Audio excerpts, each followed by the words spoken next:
Hi, welcome to Soccer As We Like It, the Man United direction. As you can see, let me adjust this camera just a slight bit. Welcome to Soccer As We Like It, the Man United direction. As you can know, as you can see, it's Happy Monday. It's holiday in the United States today, but we're talking about the game between Man United and Arsenal. Man United 3, Arsenal 1. The fact of the matter, this game was actually a big game. But the fact, also another fact that I need to also address to a lot of fans was the fact that Arsenal fans had already written United off, that they were coming to Old Trafford, they're going to see, they're going to conquer, and they're going to leave. But that is not always going to be the case. As history always says, when Arsenal were on that 49 winning run after they had won the Invincibles, they were coming to Old Trafford for game number 50. It was 2003-2004 season. They came with highs and lows and everything, all guns blazing. Thierry Henry, Vieira, all of them. We buried them 2-0. Secondly, this game yesterday was a game United fans were a bit cautious about. When I say cautious, you know what? This team has its ups and downs, its troughs and peaks, its highs and lows. We've gone through this ride with this team. As it was, in reference to the game yesterday, Arsenal had only played Fulham, Brighton, Southampton, Leicester. Never played anyone solid till yesterday, and we showed them what it is to mix with the big dogs. As you can see, what it all comes down to is, what can United do? They found out what United could do. I even spoke to a few Arsenal fans of mine. They were saying, you know what? The best we could do is get a draw out of that game. The best we can do is get a draw out of that game. I mean, that's insulting, but it's also arrogant, but also it shows how confident they were. But we're going to talk today about 5 things we learned from that game. Arteta against Erik ten Hag. Erik ten Hag is a tactician.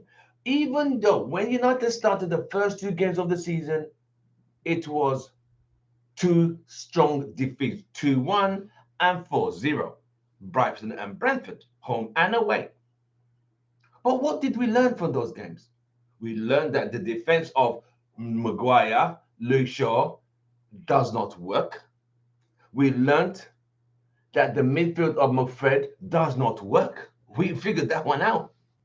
We've been seeing that for years and seasons. From Ole to Ragnick, we saw it. It does not work.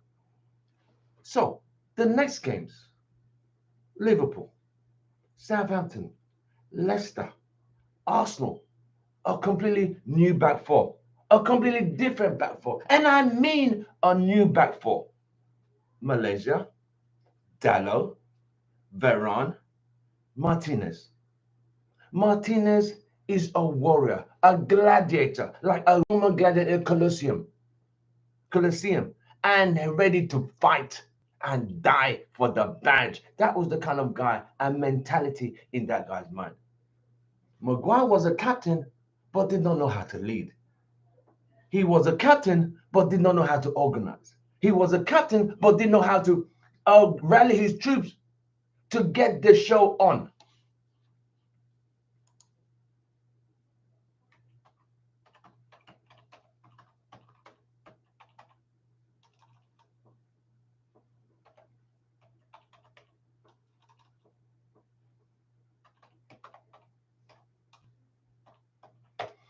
So, the 5 things we're going to talk about is the mentality.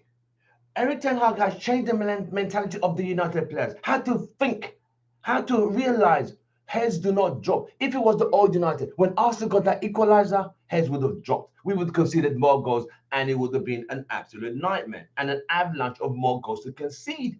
But the mentality has changed. It's the no retreat, no surrender mentality, which means if they score 1, you go find 2. If they score 2, you go find 3. And that's the mentality Erik ten Hag is implementing in this United team. The mentality is very key because as you saw last season, when United scored first and conceded an equalizer, it was all better off. They conceded more goals, and it was goodbye and good night. That was what was our season.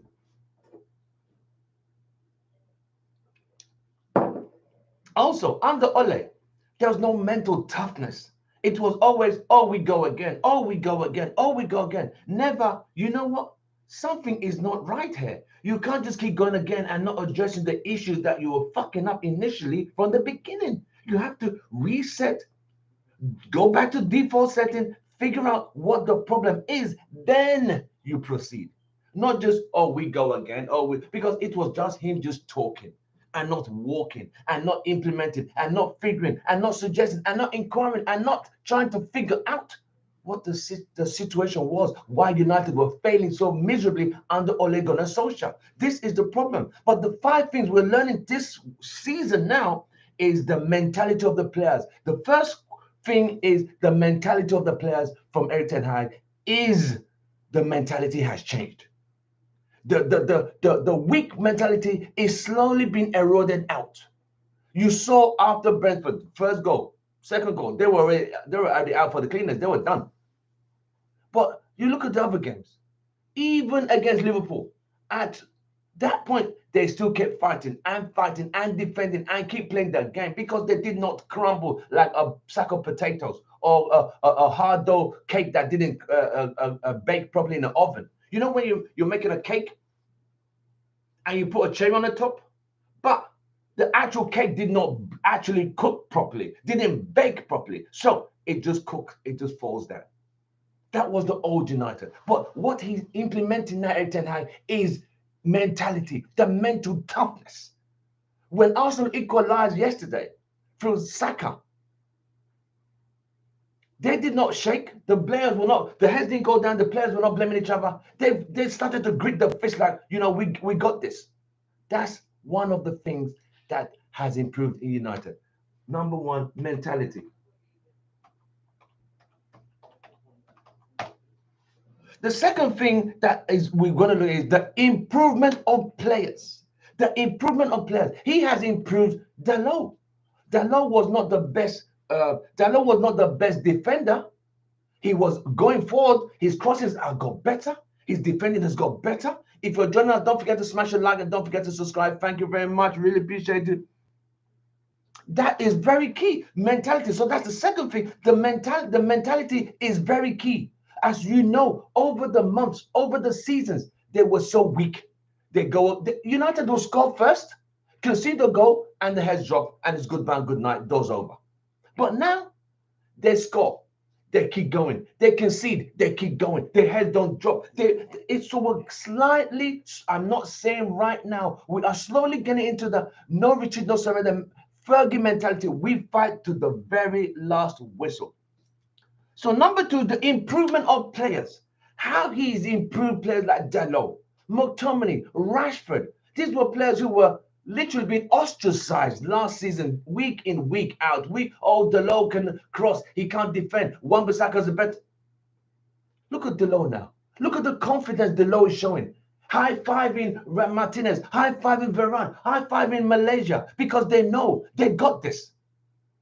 So he's developing them. I also believe when Erik ten Hag signed that contract, he was told to improve Rashford and work with Rashford. And you can see his decision making has slightly gotten better. Rashford, the last season or season before, he would not know when to pass or when to shoot. He will shoot and he won't pass. When he should pass, he won't shoot. So this Rashford now is kind of slowly getting into. I mean, yesterday Arsenal had spaces for Rashford to run into, and I get it. Not all teams will give United that much space.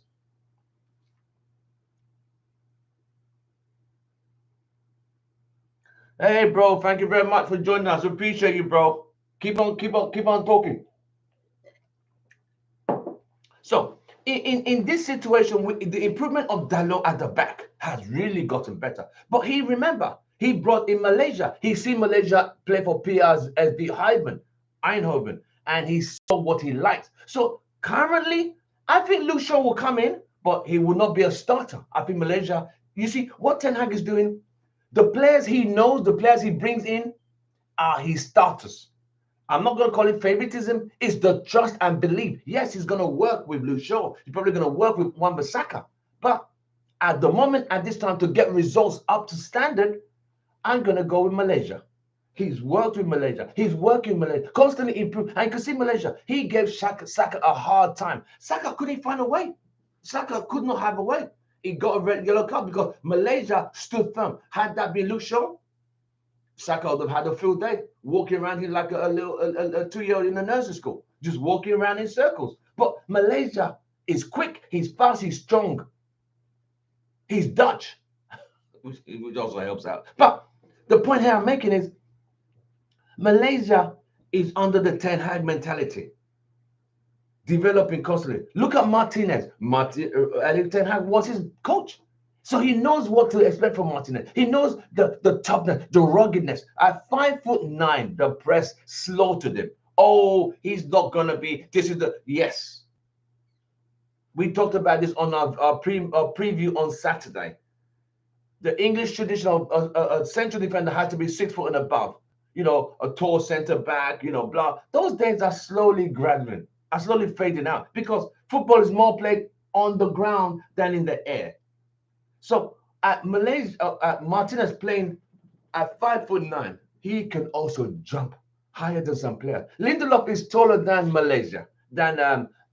Martinez, but Martinez jumps more than Lindelof. So it's not always about the height. It's also about how you read the game, how you react. Instead of, you see, Lindelof and Harry were not reactive players.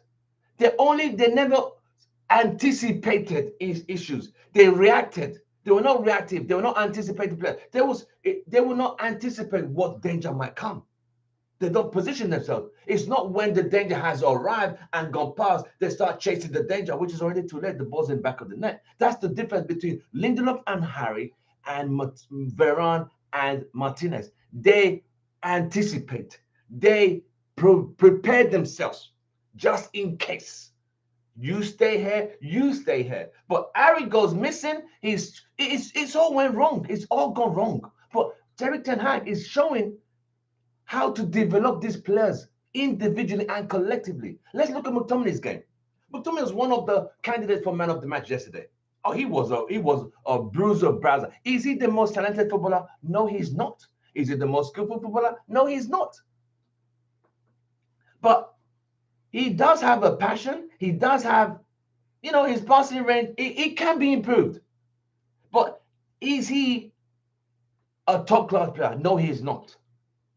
All he does is passion. But Erik ten Hag can change it and make him a pivotal player in the United midfield, playing alongside Eriksen, playing alongside Bruno. Eriksen, another player who has improved his passing range, his ability. If you notice, Bruno's not making these erratic long passes all over that were going all over the place.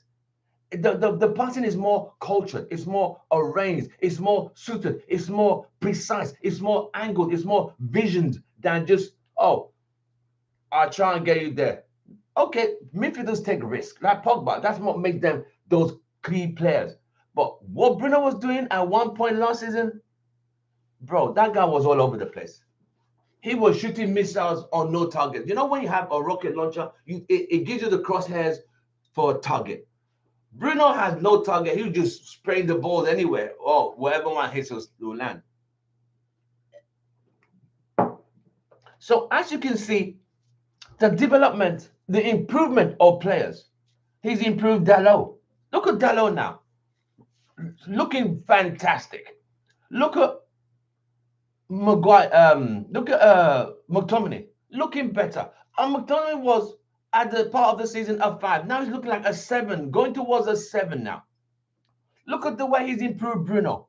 Entirely different Bruno that was always misplacing passes. Although he was caught at one time when I think it was Sambi or Jesus or one of the Arsenal players had a good header on target because Bruno let the ball go over him. He shouldn't have been the last man there. So lack of his understanding.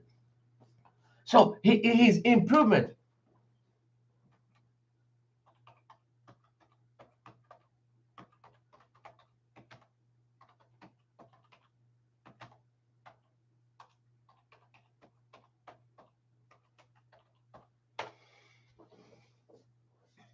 Then look at how he's improved Rashford.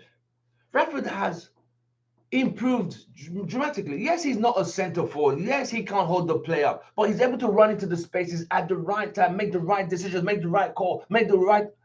This with Rashford, his IQ was never the highest IQ. He was just a player. Put me in the space and I run. Or I've added a few tricks into my catalog. But at the same time, players start. You see, because the football is so technical these days. Teams literally, oh, here's your responsibility. That's a video of everything he's done for the last couple of months. Figure it out. So the players study. So Rashford, they have figured him out.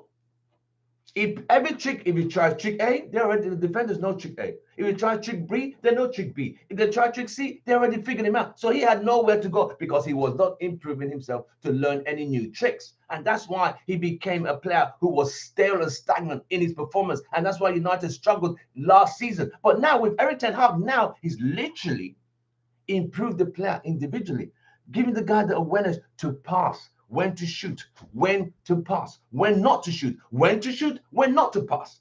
So that confidence also plays in his IQ, which wasn't the highest then.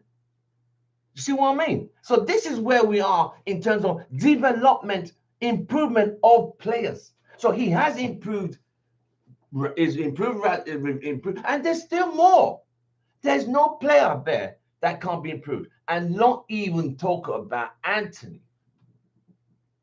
Don't even let's start talking about Anthony because Anthony on another level, he's not even match fit yet. Anthony's not match fit.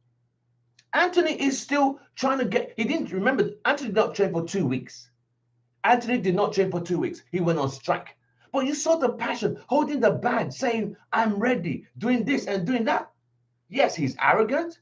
He comes with, because he's that kind of player.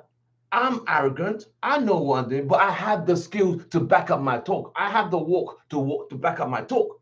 So his situation, we shall see. Premier League can be difficult, but scoring on his debut meant a lot to him. The confidence, because the press, the media are like vultures ready to tear into players, especially under Manchester United. Like, oh, you see, yeah, he spent money buying 84 million, and the price tag, 84 million pounds for a Dutch player playing in the Dutch league. You know they will rip into him if he had a bad game yesterday. He wasn't fit, but there's more to come from him. So Erik ten Hag has played him for 2 seasons. They won 2 league titles together. So he's going to improve 100%. He's going to improve 100%, and he's going to get better. Rashford is going to get better. You could already start seeing Rashford getting better. We see Eriksen really working better with Bruno. We see Dalot improving. Look at how Dalot's improved. And there are other players who are going to constantly improve under this system that Ten Hag wants.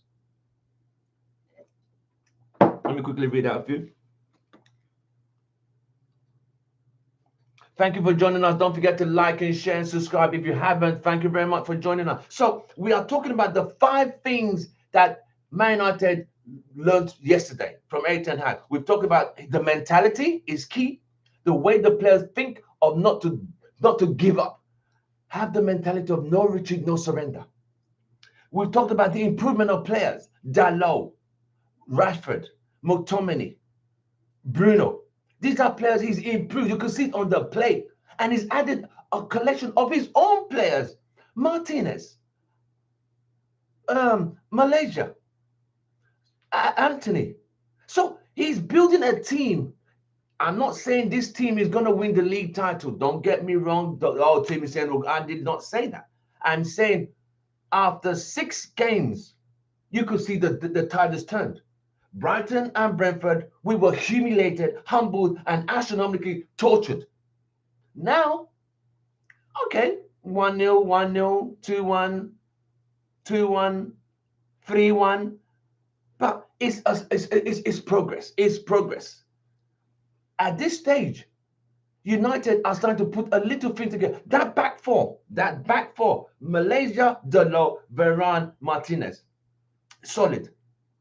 The only way Harry is going to come into this team will be if Varane is injured or suspended. That's the only way. There's no way. Okay, or playing the cup games and these games, I get it. Soon as Harry came in yesterday, yellow card straight. It is what it is. It is what it is. But this is football. So players will learn and get improved under Eric Ten Hag. So we've done number two, the second thing. The third thing is the skill set. He's looking for a team of players who could play football, not just lump the ball. Players who have the skill set to pass, to think, to vision, to get themselves out of tight spots. So I think even Sancho has his skill set has to because with Anthony on the right, Sancho on the left, you are going to, because both of them are inverted, but you're going to know how to get past your opponents. Because I can see Anthony and Delo, both Portuguese speaking, down the right, combining. Think about it. Anthony don't speak a lot of English, but he speaks Portuguese. Dalo's Portuguese. They speak the same language. Hey, Frank. On the left, it's going to have to be Sancho and Malaysia. Malaysia speaks English. Sancho speaks English. They can understand each other 100%. All right, let me quickly read out. I think putting Ronaldo straight back in made players think now. Ited is in charge here. Dropping the previous undroppable Maguire under previous manager has a double statement. 100%. I can't agree more. That statement says a lot of people whereby Harry being dropped. For Harry to be dropped last season or season before, he had to be suspended or injured. He was missed the start. As bad as he made errors, he was always started. He was always played. Always played. You make an error this week, next week, another week, and a week. You're just making errors which are failing the team, and you still get played. Come on now, there's something wrong there. You saw the errors he made against Brentford. Eric Ten Hag, like, we're done here. We are done. I'm not saying he's dumped Harry. I'm just saying he has better options in Varane and Martinez. And we can see that partnership is slowly forming a solid block. They think and work together. Harry is a captain but cannot lead. Harry is a captain but can't organize. Harry is a captain that cannot figure out things, anticipate. That's the reason why defenders like Vidic, Rio, Steve Bruce, Pallister was so good at United, Jaap Stam, because they anticipated, not reacted when the danger was over. That's what makes defenders solid. But it is what it is. There's some things you can't teach. There's some things you can teach. Some things are self-improvement. He has to go figure it out himself. Right, let me read out some more comments. My 5 things are passion to show up for the badge. Look out for each other on the pitch. Hungry for the success. Believe ETH has put players who fit into the strategy. And Bruno as captain. I like that. I like that, brother. I like that. Million Casemiro straight in was a triple statement. Not saying I agree, but he's the big boss now. 100%. Don't forget to like and share and subscribe to our channel, please. If you're making comments, I really appreciate it. Keep your comments coming on. We're going to keep reading them out. So the third thing we're talking about, so we just talked about the skill factor. Anthony, skillful. Sancho, skillful. Rashford's skill can improve because his skills have been stagnated because he has no new tricks. He's lost all plans because they figured him out.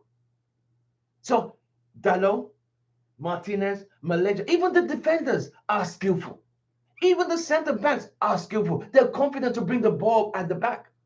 Look, Lindelof and Maguire combined together, 6'4" and 6'2", and still get beaten in the air. They still lose the balls in the set pieces. You see what I mean? Look at the set pieces we're doing now. They don't go far because these guys are like, they aren't letting anything go past them. Thank you for liking our video. Don't forget to like our video and smash it. Thank you so much. So this is the difference. So we've talked about mentality, improvement, the skill factor. Eric Ten Hag, if you notice, his teams are always skillful players.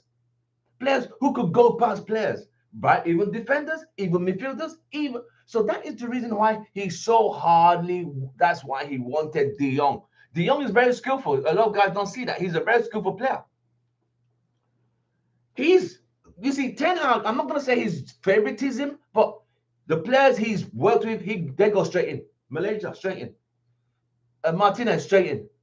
Anthony, no one saw that coming yesterday. No one. Everyone said, "Oh no, he can't drop Elanga. He's not used to the EPL." But he trusted the guy and said, "You will start," and he scored on his debut, and we'll take it from there. He didn't let him play the full game. Took him out, brought some sub in, changed him, and relaxed it. We all thought Casemiro should start against this Arsenal team. No, he did not.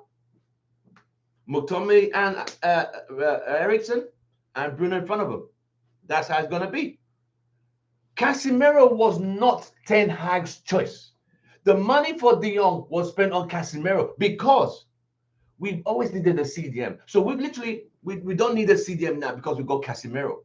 But Ten Hag will use Casemiro, but he's not going to utilize him right here, right now, because it wasn't his choice of player. He wanted De Jong. Let me read that some more quickly. Anthony played under Erik ten Hag for quite a lot of time. It was a risk worth taking for Erik ten Hag, and Anthony lived up to his expectation. 100%. You are so right. He lived up to his expectation because don't forget, they won 2 league titles together at Ajax. 2 league titles, which is a whole season, which means he kind of knows the player. Like the player said, I still have a quote. From Anthony. I want to make history with this club, but I can make history with this man who has worked with me in the last 2 years. This was what Anthony said when he signed for United. I want to make history with Erik ten Hag. We can make history together. So Erik ten Hag knows this guy. That's why he threw him in yesterday, regardless of who it was, Arsenal, Liverpool. Even if it was Man City, he would have still played Anthony yesterday, 100%. The guy's not training 2 weeks. He's on a strike or protest march and whatever you want to call it. Anthony's life matters. I'm out of there.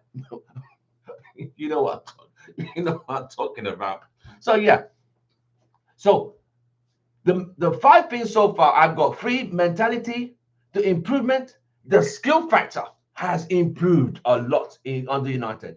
These were players that under Ole. Dalot did not even see the light of day. Never. He only came in on Carabao Cup games. I'm surprised Dalot never said I wanted to leave. But it was Ragnick who gave Dalot the opportunity because he realized Wan-Bissaka cannot do anything going forward. That guy, I would always remember last season, a ball was about to go out. 37-year-old Ronaldo sprinted 100 meters. He did a Usain Bolt, brought the ball backwards, back into the field. All Wan-Bissaka needed to do was cross the ball. My guy skied the ball. He crossed the ball behind the goal. Ronaldo looked at it like, really, mate? Really? But we have seen Wan-Bissaka. But can Erik ten Hag improve him? Only time will tell. But I know he's working with Dalot as his first choice right back to be an attacking and to defend. And Dalot's even getting better defending because the people beside him, Veron, Martinez, Malaysia, they're all working together. They're happy, giving high five, giving chest pumps, fist pumps. I never saw that before. I never saw Dalot or Wan-Bissaka going to give a fist pump and a fist blow to Maguire. They looked at each other like, it's your fault. Oh, no, it's your fault, Harry. You're the bigger John here. You could have got that. So the skill factor has improved at United. Even Sancho his skill set has to get better. Rashford's skill set has to improve because they need that skill set to get better, to get past players. Even Bruno. So you have to be comfortable with the ball. Like Kay said on what Kay said on our pre-match on Saturday. A lot of players are trained to keep the ball like an egg. Don't let the egg drop. Keep the ball. Keep the ball. Not like a hot potato. I quickly need to get rid of it. So McTominay now is even trying to keep the ball and pass the ball better because before, once you got the ball to Fred and McTominay, as far as you rush them, they're gonna make a wrong pass and mess it and fuck it all up. And that's the truth. So the skill factor, the mentality, has really improved. Let me read another comment. We don't need De Jong. De Jong was supposed to carry the ball. No transition from the back to front quickly. Eriksen is playing direct balls to Bruno first time and also makes diligent timed runs. That is true. That is so true. He was supposed to be the guy to transition the ball, take the ball from the back and start to. He was going to be like the quarterback, as they call it, quarterback in NFL football, whereby I dictate the play. I dictate that running back there. I mean, I'm not the best in NFL, American football, because American football is not my game, as you all know, right? In our part of the world, American football is a no-no. It's football, the real football, this football. Right. So yeah, he was supposed to be a ball carrier, which we haven't had in a while. But since De Jong is not there, he's having to work with Eriksen, who's done a great job so far. If you notice, like even Vim said on Saturday, the premier, Eriksen and Bruno are always so close to each other. If you notice, they're not too far apart. They make the passes. If you saw the second goal, it was Eriksen to Bruno and Bruno slide road to Rashford. I think that was the second goal. Second goal. That is it. So they're working as a team. Previously, Bruno would either try and shoot from there or do something stupid. But now he's now using sense and vision and tactical awareness around him to get better. So number 4 is team development. As you can see, the team bonding. They're bonding as a team now. You know, they hold each other's shirts like, yeah, you're the man, praising each other. Even you see Ronaldo going to all of them, giving high fives. They're now showing togetherness, which was not there before. Ronaldo will score. Some of the British players were like, okay, yeah, whatever. And only the Portuguese players will go around to him. But now it's like united, collectively, cheering. That back four, they look like they're in their own defenders club. They are always pushing each other like, you know what, you got this. Good tackle, good job. Compared before, Delon will be looking at Lindelof. Lindelof will be looking at Harry like, what the fuck are you doing? What, you ain't supposed to be you? Exactly my point. But now it's a whole new development of team development. They're working as a team now. They play together. They understand each other. So it's learning. So I'm hoping and believing the dressing room mentality has changed. I know it's not going to change overnight. I know that. But it will come with time. The self-belief in each other. Because you had the European speaking and the English speaking players, divided camp. They could all learn from each other. But you now have more Portuguese speaking players in the team than English speaking players. You see what I mean? Then you had the French speaking, you had the Spanish speaking, you had De Gea, Mata, and who else was speaking Spanish? I can't remember now. They had the French speaking, you had the Pogba, the Martial. So it was so broken into little segments. But now it just has to be one team. Yeah, you speak your language when you need to, but the general language in the dressing room should be English. Should be a standard that everyone can understand. So I mean, I'm not saying it should be, but a more liberal understanding togetherness. That's what I'm saying. So he has brought that development of player closeness. And that you can see the bond compared to the bond with the players with Ragnick and Ole and this and that. Now it's my way or the highway. Either you do it this way or you do it that way. No one expected Ten Hag to drop Harry Maguire. No one saw it. He's not injured. He's not suspended. He is fully fit, but he's on the bench. Luke Shaw's not injured. I don't think he is, because he's always injured and he's always going there to go and play his what do you call it? What's this game he's always playing? I forgot it. But he's not injured. He's on the bench. Wan-Bissaka is on the bench. These are players who would never, and I mean never,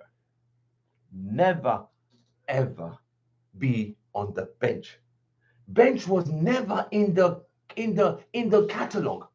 They were never fundamentally dropped. No matter how bad these players were, they were guaranteed a starting spot. Radney changed it to a bit, but Eric Ten Hag has done a 360 change, 360-degree change. Ari, I'm sorry, mate, bench. Captain or no captain? Lindelof, sorry, mate, bench. I think Lindelof was injured a bit, but I think, yeah, bench. Luke Shaw, sorry, mate, bench. Wan-Bissaka, sorry, mate, bench. That's a whole full back four. A full back four that will start in any mid-table team. They're not going to start in Liverpool, Chelsea, or Arsenal, or Tottenham, or Spurs, or Liverpool. So let's just say Everton down. They'll all get into those teams. Let's read out some new comments. If De Jong comes, he would have to drop Eriksen, and Eriksen is looking like he was made for the job. 100%, you're right, mate. You are so right. If he comes, I have a feeling that the January window will throw in another thing. But do United have money to buy De Jong after they spent it on Casemiro? We'll just have to wait and see how United are developing towards the end of the year. Oh, don't forget, we have a World Cup. End of the year, we got a World Cup. That's different. Right, let me do. In football, just because someone is free doesn't necessarily make him worse than someone that costs 100 million euros. That's the beauty of football transfers. Money isn't all. Look at Malaysia. 12 million. You are so correct. You are so right, brother. It's always different because look at it this way. Malaysia cost us nothing. Look at the impact. Look at the impact. The low, I think it cost us like 15 million as well. And no one remembers. The low was bought by Mourinho. Mourinho bought the low. Ole did not fancy him. He fancied 50 million Aaron Wan-Bissaka. That guy could defend. They called him Spider-Man at one point. But now he's the one being tied in the spider web. Ragnick, for some reason, Ragnick did not fancy Wan-Bissaka for some reason. I think he started to see Wan-Bissaka's weaknesses. I still remember that European game we played at RB Leipzig. And within 4 and 5 minutes, we were 2 down. And Wan-Bissaka, everything came from that direction. This guy was so bad, it was unbelievable. But it is what it is. But I think Ragnick found something in the low that could improve in going forward. And Eric Ten Hag was like, you know what? I could better this guy. And you could see the results are better.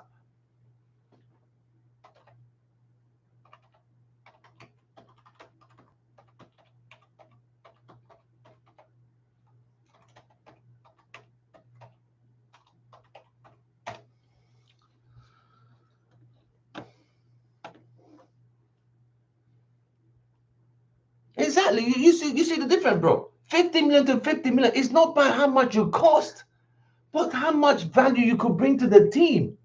Ari is 80 million. I know that was the biggest daylight robbery that happened in English football. I'm sorry, 80 million. I know it's not Ari's fault, but for goodness sake, that guy's not worth 80 million. Leicester must be they must be held accountable for the biggest daylight robbery in football transfer within UK for an English player. 80 million. I mean, come on, give a dog a bone here, but this is what it is. Ari is not worth 80 million. I wonder how much Ari's value is now. I know it can't be more than 50. It can't be more than 50. I mean, okay, throw in English taxes, 55. I'm talking max. Look at Malaysia. 12 million pounds or 12 million euros. Look at the impact it's making. Look at the long Wan-Bissaka. Sometimes we put so much money on the emphasis on the player's price value, and sometimes those players are not even worth it. People say Declan Rice last season they said Declan Rice 100 million pounds. They said now 115 million. Seriously, Real? Is that guy worth 115 million in today's market because he's British? He carries a red passport. I mean, give me a break. I don't see Declan Rice as the 150 million pound player. I'm sorry. I'm not being biased. I can't be biased. We're from the same place, but at the same time, I can't see 115 in Declan. I don't see what 115 million gets me with the Declan. I can't see. I'm not wearing the right glass because I just cannot see 150 million for Declan, right? But we digress. In reference to the like Robert just said, 15 million and 50 million. Now United can't sell Wan-Bissaka because they feel we sport 50. If we're selling 30, we're losing 20. So we're gonna try. They are never gonna get 50 million back for Wan-Bissaka. Ain't happening. Did you know Crystal Palace offered 50 million from Crystal Palace? A Man United told them to go fuck off. Think about it. Crystal Palace, who sold Wan-Bissaka, they sold him 3 years ago for 50. They want to buy him for 15 now. So that tells you how much they value.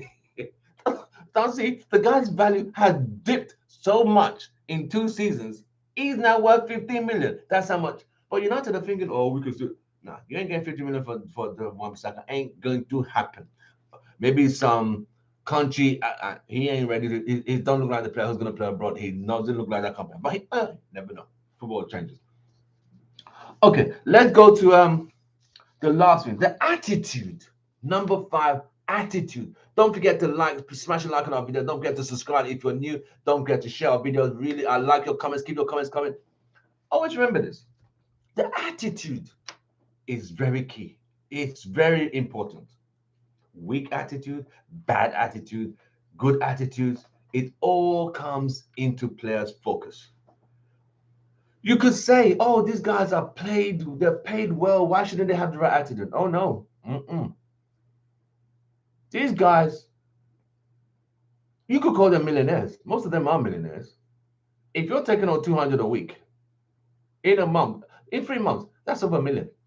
You are a millionaire if you save your money right, invest in the right way. Yeah. But do you have the right attitude for the game, for this team, for this badge? It's a completely different. Sometimes some players come into a team who have done great elsewhere, but the shirt, the number, the circumstance, the culture of that club and the mentality, they can't handle it. The attitude is not right. I'm not trying to use Pogba as an example. When he was at Juventus, he was the man. I mean, the man. He came to United, it all went wrong. Yes, he played under Mourinho, under Ole, under Ragnick, and the players around him, Fellaini, Matic. I think his best partnership was when he had Herrera with him. I think that was when I saw the best of Pogba, when he had Herrera working with him. You know? But the attitude and mentality has to be right. Did Pogba have the right attitude? He did, but the maturity has to be right. I don't think he realized the responsibility that was put on his shoulders. And it's not everyone who could carry this kind of responsibility. To lead, to dictate and run a midfield. It's not an easy job. We watch it and it seems so smooth. You saw Keane. You saw Brian Robson. I mean, I hate using this Gerrard. You saw Steven Gerrard. You know, ugh, but you know what I'm saying that. But you saw players who dictated midfields. Look at look at Zidane in his days at Real Madrid. He was the orchestra. You know, it might not be the defender or attacking midfield, but the guy whereby everything flows right through them. Everything goes right through them. Everything goes right. When it comes to attacking, they're there. Comes to defending, they're there. Brian Robson, for many times in the 80s, as a midfielder, he was sometimes United's highest goal scorer as a midfielder. And anytime Brian Robson got injured, United season was literally over. It was that bad because they relied so much on him. He was Captain Marvel, Captain United, Captain everything because this guy was fearless. He put his head, he said he's had every injury in the book. Fractured skull, swallowed tongue, broken collarbone, this bone. He's broken every little thing. For England, he's done it because he was fearless. He had the attitude, the right one. When we had played, I'll take you guys on a little history tour back. When Alex Ferguson came to United 87, he had a team with Norman Whiteside, who was the youngest player to win a World Cup for Northern Ireland. He was the youngest player to score in the League Cup final in 1983, and the youngest player to score in the FA Cup final in 1983 when United beat Brighton 4-0 after replay 2-2. Just give him a little bit of history. But he was a heavy drinker. He had his fellow Irishman, Paul McGrath, solid central back, heavy drinker. There was a big drinking culture. He said, the vision I have for this club, your attitude is not going to work. So if you turn left, there's a door that has EXIT, hit the road, son, and they were out. The attitude has to be right. If the attitude is not right, you cannot play for certain clubs. Under United, over the years, some players' attitude has been so wrong. I mean, so wrong. We saw Martial's attitude, the lackadaisical, nonchalant, I don't care, don't want to be here, I want to be out. Shipped him out to some Spanish team, I can't remember, Villarreal or someone of those. Shipped out, right?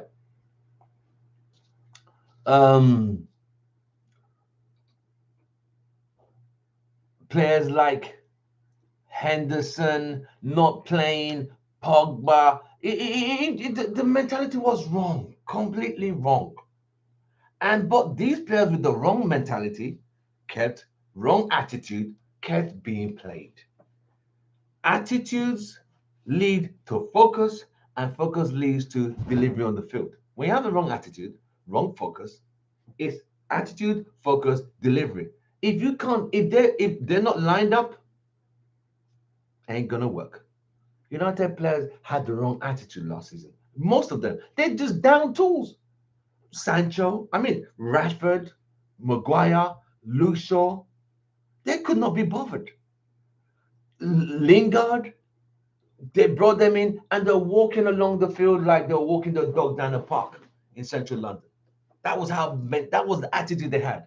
Don't give a shit. I'm not going to play for this manager. Oh, he's leaving in 6 months. It shouldn't be the case. It should not be the case. If your manager's leaving in 2 months, you still have to play. You are contractually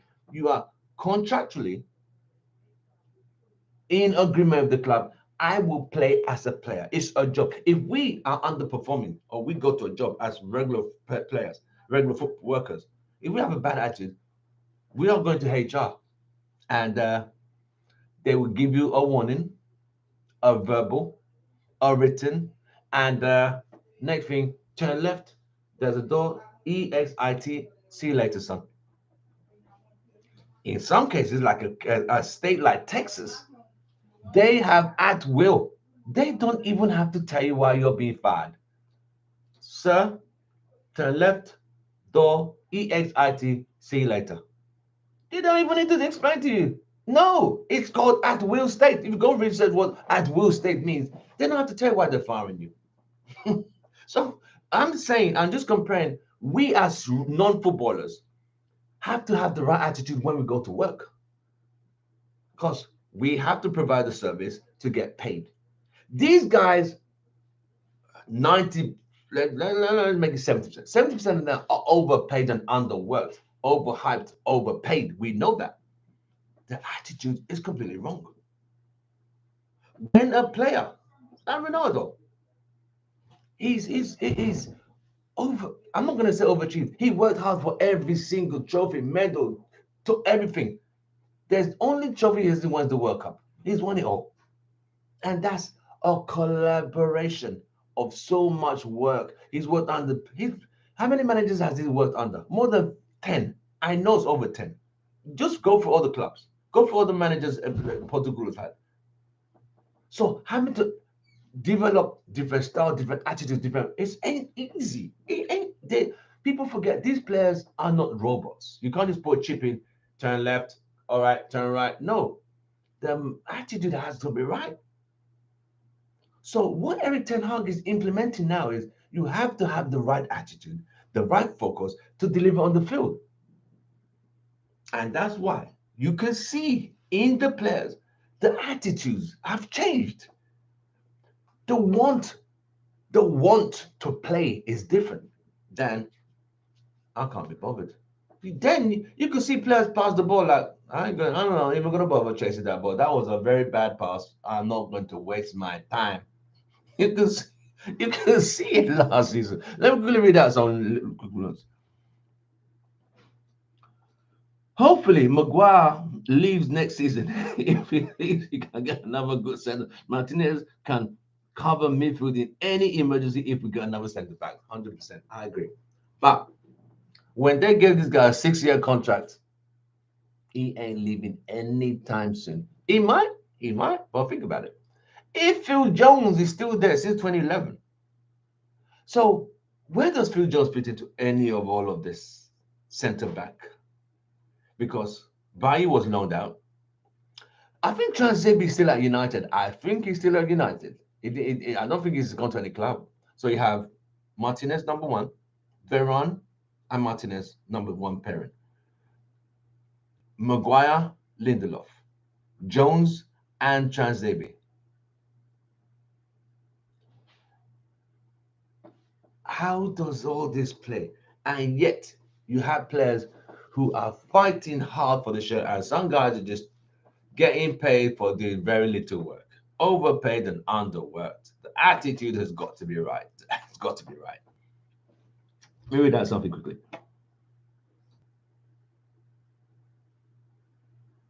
Oh, Transavia has been told he can leave. Oh, okay, I don't think anyone has come in for him. I mean, with Transavia, it's quite a very sad story actually. He's true and true United. He played. He was able to mark out Neymar and Mbappe. He got pace. He got power. He's injury prone, but he still gets categorized with Phil Jones as always been injured. He should have gone on loan. They told him he can leave, but because a lot of players when they leave United, very few of them succeed. It's always downhill after that. It's kind of like, and why would players leave? Because they know the money that United they're earning at United, no one's gonna pay those wages. No way. I don't know what it's on. It's probably on about 50, 60 to 70 a week. No one's gonna pay those kind of wages. Now you see why Phil Jones ain't gonna leave. Think about it. Phil Jones is getting paid 85,000 a week for doing absolutely FA, which means fuck all, nothing. He does. He's injured. So, is it that his injury is not fixable? Then retire the guy. Let the guy retire. Remember, Ole Gunnar Solskjaer had a bad knee injury. That's why he's injured. I mean, he was already done anyway. Remember, but this guy, I think in the last 3 years, Jones has missed literally 3 seasons. If you add all, he's missed 3 full seasons. If you add all the time out, why is he still there? Because they give him a five-year contract. Who does that? But this is the disorganized chaos in this club. But let's not digress. Let's go back to the attitudes of what is required. You can see Dalot. You can see Malaysia. They're both young. Veron, seasoned professional, won it all. Martinez, champion, he's won league titles. The attitude, you could see it filtering right through. Let's go back to the previous defenders. Luke Shaw, what has he won? I don't remember him winning anything. Maguire, he's won 3 relegations. Lindelof, I don't really think Lindelof has won anything in his career either. Wan-Bissaka, nothing. So you had a bunch of, I'm not going to use the word losers, a bunch of guys who have never won anything, not even a sausage. So the attitude was always wrong. Then when a serial winner comes in, like CR7, that led, bro, this is the way you should do things to be at this level. Oh, no, you can't tell us what to do. Who the fuck do you think you are? And he's telling them, listen, I'll tell you who the fuck I am. I played for this club for 6 years. I won 2 blah, blah, blah. What the fuck you want? You've been here 5 years. You've won not even a sausage, not even a pack of fries. So the attitude, that inferiority complex mentality of attitudes has been the problem at this club. But it's Erik ten Hag is phasing it out. Look at that back line. Look at the attitudes there. Focused. focused attitudes. Look at the midfield: Ericsson, Bruno, McTominay. Even McTominay's getting. I mean, McTominay never. He was never a guy who had an attitude. McTominay's on about 40,000 a week. Him and Delon are one of the lowest paid players at United, about 40K a week. But his attitude. One thing I will say about McTominay, he's not the greatest footballer. He's not the best footballer. He's an okay footballer, a squad player. But he has the attitude to always try his best. Sometimes his best is just not good enough. But he adds that fight, that grit of that old British dig deep, fight the ball in the snow, the rain, the winter, the bad pitches. That slug, rugged, yes, that's all he brings. And they could kind of fine tune it a bit. Fred is a better footballer, but a bit of a confused footballer. He also needs to improve. Fred has a good attitude. Don't get me wrong. Fred has a good attitude. He's a professional. But you see, you could see the difference in attitudes from the players. You could see the non-English players and the European players' attitudes because of the cultural backgrounds, the way these guys were raised, the way these ones were raised. No, don't get me wrong. Most footballers, none of them, literally, very few were born with golden spoons or parents who were very wealthy. Because wealthy parents, the kids barely play football. It's tennis, cricket, and rugby, which are more posh sports than football. Football is more lucrative in Europe, but it's seen as the poor man's game, which is more lucrative. Cricket and rugby are played in very posh schools, and those rich players, rich kids, always play rugby than soccer, or should I call it football for American viewers. So these players, if you see the cultures of the players, the South Americans, the Latin Americans, the Europeans, compared to the English players, it's different attitudes. When your attitude is wrong, because some of these players think they're better than they actually are. And some of them we could see, bro, you're crap. Absolutely crap. Some of them know that. But the social media, the yes men who follow them, let them realize that, yeah, you're the business, mate. You're the top dog. You're the dog bollocks. No, you're not, mate. You're rubbish. Absolute rubbish. But Eric Ten Hag is fixing attitudes. Look at Rashford's attitude is getting better. Sancho, I didn't think Sancho had an attitude. I just think he was just in a team that he was just lost somewhere. He was underutilized. Remember when he was signed, Ole didn't play him. But Eric Ten Hag, when I sign you, I'm playing you because I believe in you. I believe in your attitude. I know you can fix and work and deliver and get the ball started. But Ole, oh, it's the same guys. No, nah, it's and Rashford is on that wing. You ain't playing there. No. I'd rather have Mata on the right than play Sancho on the right. It was that bad.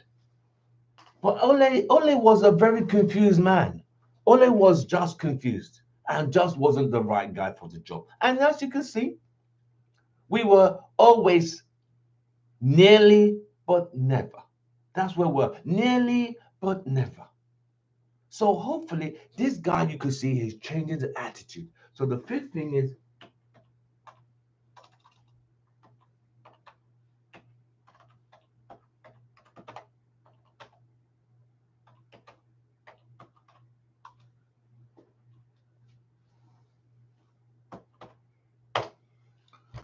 right. So that's where we are. The five things we learned from Eric Ten Hag. And you see, his tactics, his substitution, his selections. Yesterday, a lot of people thought, oh, he's going to start Casemiro and going to have that spine, Varane, Casemiro, Ronaldo right through the middle. Think about it. That's a whole Real Madrid spine right there. Casemiro, Varane, Casemiro, Ronaldo. That's a whole Real Madrid spine that delivered 4 Champions League titles back in the day. So, but Eric Ten Hag is, oh, no. It's going to be McTominay and Ericsson and Bruno and Rashford on top. Is Rashford the centre forward? Not really. But if he can run into space against Arsenal, then he could do something here. But we've got to understand, Eriksen and Bruno are working hard to find those spaces for Rashford to run into. Not every team is going to leave spaces at the back like Arsenal do. Some teams are a bit tighter, like those lower block teams. They will make it tight for you. They will put probably 2 rows or 2 layers of 4 in front of you. So you're like, all right, come break us down. Come break us down. That's where some teams would. So United will have to. So, but Erik ten Hag, he's a smart guy. He's outthought Klopp, outthought Arteta. Arteta's a smart guy. But Arteta went into that game believing I could beat these guys. But Erik ten Hag changed it as he was substituting. Erik ten Hag was changing it. He brought on Ronaldo. So the defenders are watching Ronaldo and leaving Rashford free. See what I mean? When Ronaldo and Fred came on, the game changed. Arsenal were now caught out most times. Were caught out most times than without Fred and Ronaldo playing. So he's changing the tactics as the game is going. But Ole used to just sit there, staring at his monitor. Don't know what the fuck he used to see there. And this is a guy who went into a European League final and did not change anyone for 90 minutes. I don't know who the fuck does that. But it is what it is. But Erik ten Hag, he's a tactician. I'm waiting to see when he comes up against Pep. I'm looking to see that combination. When he plays Pep, who's the master tactician, I want to see how he plays that game up. But gentlemen, ladies, this has been an absolute day, an absolute 5 things we learned. Erik ten Hag is the mastermind. He's tactical, his selections, his substance. I'm not getting carried away. I'm not excited and saying, oh, we're winning the title. You will not hear me saying United are winning no title. No, baby steps. If we are top of the table or in the top 3 by January, March, and we're not far from the top, then probably I started like, you know what, we could do this. But baby steps, build the team, build the attitude, continue to improve, change the mentality, change the improvement, improve the skill, improve the development. When those 5 things we've talked about today, we've talked about the mentality of the players, the improvement of players, the skill set of players, the development of players as a team, and the attitude. Those 5 things are making a big difference for Erik ten Hag and Manchester United. I'm Tim Ross, your host, Soccer As We Like It, the Man United direction. Help us and join us and get to our next goal, which is 4,000 subscribers. By you subscribing and sharing our content to any United fan and any football. You don't have to be a United fan to subscribe to our channel because we talk about other teams. We have Chelsea fans come on, we have Arsenal fans come on, we have Liverpool fans come on. So it's not about just a United channel. It's a United channel, but we have also football people who come onto this channel. I'll see you guys on the next one. We have a fan chat in the next 10 minutes. And that one, we're going to be recording that as well. But this is a live show. I'll see you guys on the next one. For me, it's goodbye and good night. Thank you very much. Man United 3, Arsenal 1. United keep marching on. I'll see you on the next one. Thank you for all of those. Thank you all my brothers for putting your comments in. I really appreciate you. Thank you so much for your time and dedicated to showing. If there's anyone you guys wanted me to shout out next time, just give me a name for me to make a shout out to your partners, your children. I'll give you a shout out. All right. Thank you so much. See you guys on the next one. Thank you.